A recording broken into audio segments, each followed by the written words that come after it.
when you look at it, the Browns went out and signed Malik Jackson. Not a splashy name at defensive tackle, but he does replace Larry Ogunjobi, and he's a guy that has some familiarity. He played for Joe Woods, so has been banged up, but again, fits in with a guy when he's right, can do some really interesting things.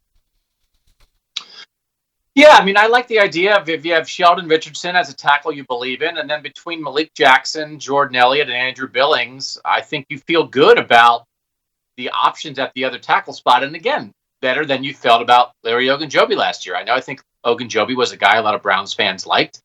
It seems like, he might have peaked as a rookie here. And so I think you can raise the level of production on the other tackle spot. And I don't know, if you read some stuff, it feels like maybe Jackson in the right situation can play a little end as well. I mean, I think you still, you like Myles Garrett, obviously. You love Myles Garrett. Who doesn't love Myles Garrett? But like Takk McKinley at the other side, okay, I do think he's the starter at the other side.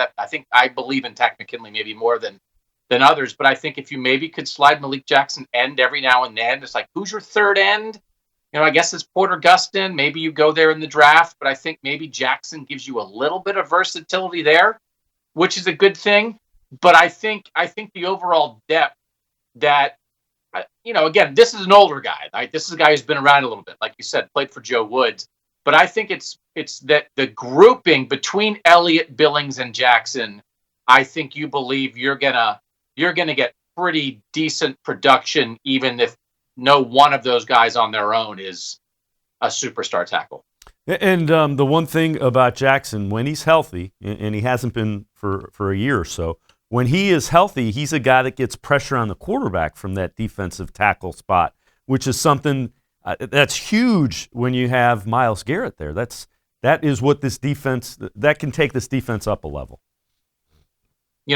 I'm looking for a lot of guys who can clean up the mess that Myles Garrett.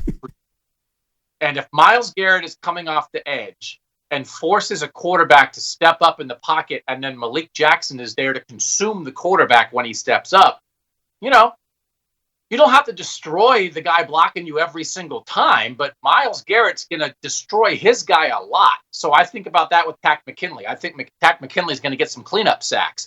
But what you don't want to have happen is that Myles Garrett destroys his guy, and then the quarterback, because there's no pressure anywhere else, is able to maneuver around in the pocket and do his thing, and the Myles Garrett pressure doesn't lead to anything. I think when you start adding guys like this, when you add McKinley and Jackson, and we know Sheldon Richardson can do that too, I think Myles Garrett is going to create some opportunities, and those guys will be good enough to take advantage of what Myles feeds them.